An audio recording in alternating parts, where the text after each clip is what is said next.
Bonjour monsieur. Au printemps, on contrôle pour voir ce qui sort de l'hivernage parce que le dernier contrôle l'année avant c'est au mois d'octobre. Alors il y a tout l'hiver qui est passé et on ne sait pas qu'est-ce qu'on trouve au printemps, c'est toujours la surprise.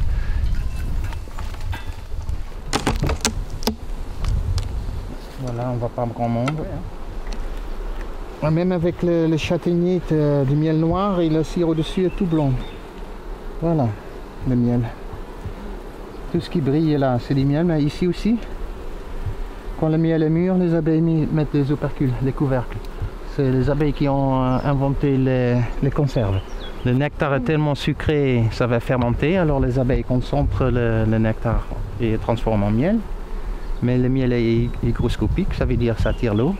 Et pour éviter ça, ils mettent une couvercle. Et comme ça, le miel est conservé pour des années. Voilà, l'apiculture est très vaste en fait. Ça consiste tout ce que tu peux faire avec les abeilles en fait. Et où tu fais du miel, où tu peux faire des pollens, ou transformer les produits, faire de l'hydromel, des pains d'épices, des bougies. Voilà. Et quand ça marche bien, c'est tout plein. Voilà. Alors ça c'est 2 kg de miel, hein, un cadre. Moi je suis en Dordogne, ici j'ai l'avantage qu'il y a le miel d'acacia, on fait miel de châtaignier, forêt. Pour l'hiver on a 400 ruches et en production on n'est pas loin de 300 ruches dans la saison.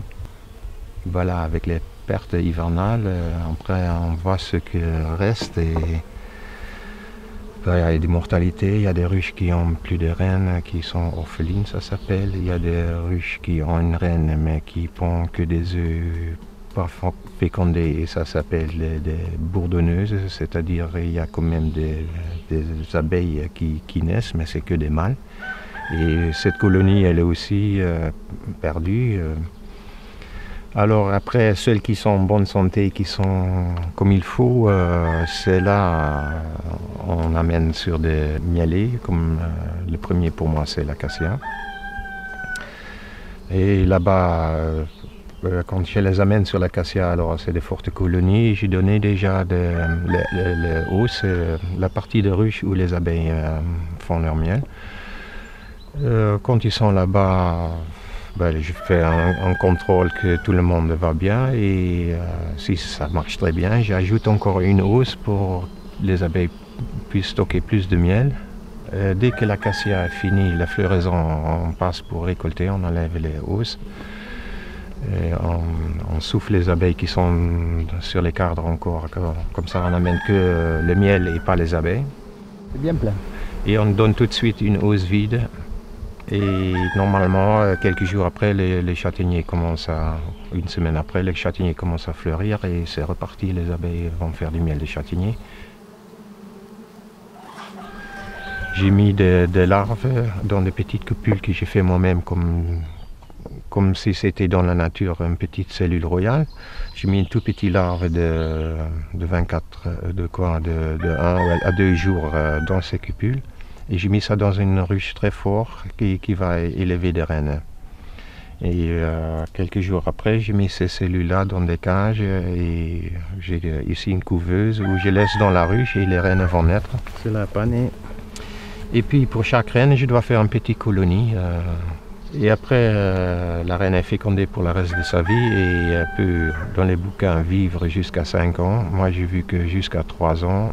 Et après, elles sont fatiguées et moins productives, il faut les remplacer.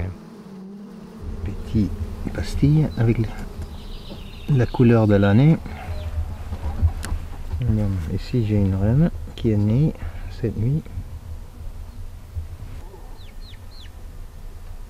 Voilà. Mais je ne vais pas les introduire directement parce qu'elle n'a pas l'odeur de la rue. Voilà, je fais un bouchon en sucre candy, comme ça. Et j'introduis dans la ruche. Comme ça, la reine elle peut avoir l'odeur de la colonie. Elle est libérée après et comme ça, elle est acceptée. Si je les jette comme ça dans la colonie, ils vont la tuer. Même s'ils n'ont pas une reine. Et après, il faut marquer. je dis toujours, j'aime l'apiculture et voilà, le miel, c'est bien de le faire, mais pour moi c'est les abeilles. Voilà, je suis installé depuis 20 ans. J'ai 50 ans, j'ai commencé mon métier, au départ hobby, j'avais 17 ans. L'avantage que très tôt, très jeune, je savais que je voulais faire ça, que c'est mon métier. Puis, comme je suis d'origine des Pays-Bas, c'était pas facile. Parce que là-bas, il n'y a pas des apiculteurs professionnels, il y a beaucoup de villes et très peu de campagnes. J'ai appris, surtout autodidacte, en faisant, discuter avec des collègues, expérimenter. Il y a toujours des trucs à apprendre, c'est ça qui est bien, mais je crois que c'est dans tous les métiers. Quand on a le même métier, on peut toujours apprendre. Voilà, voilà, c'est là, ça a marché hier. Elle était née hier, j'ai marqué la reine. Elle a un petit point blanc. Et c'est elle qui pond tous les œufs. 1500 par jour. 1500 œufs par jour, ça veut dire 1500 abeilles qui sont nées tous les jours. Dans une grande colonie, pas les petites. Hein. Ça veut dire qu'il y a aussi 1500 qui meurent dans la nature tous les jours. Et là, il manque un cadre. Voilà, c'est joli, hein. C'est pas comme il faut. Je dois repasser avec des cadres, alors.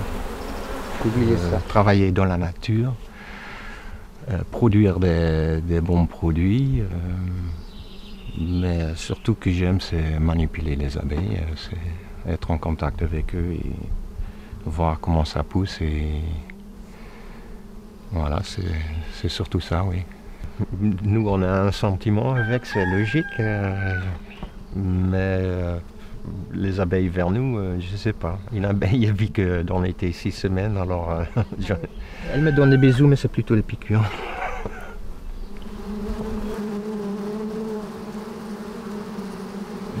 L'apiculture à soi-même, c'est une monoculture, mais voilà, c'est difficile pour une entreprise quand il n'y a qu'une monoculture parce que si ça marche mal, tout va mal.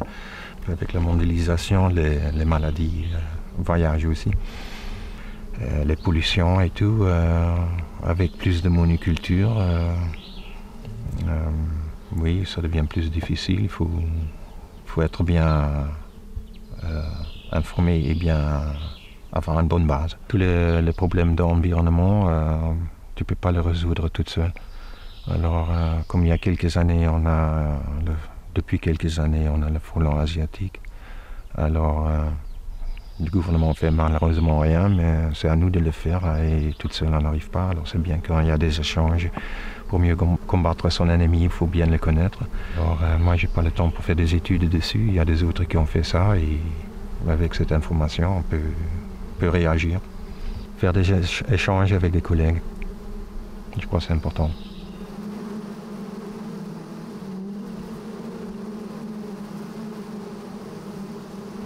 Comme l'avenir dans l'apiculture, il faut se former.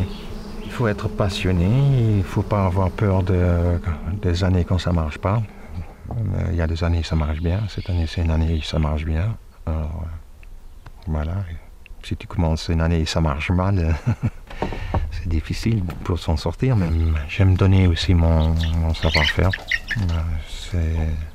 J'aime ça aussi dans le métier voilà, que ça continue et que c'est pas un secret pour celui qui commence après nous. Mais qu'ils ont je sais pas de secret quoi. je donne mon savoir-faire. Oui, je le pose la carte. Ils sont amoureuses de toi, c'est tout. Oui, c'est l'amour des métiers. Hein.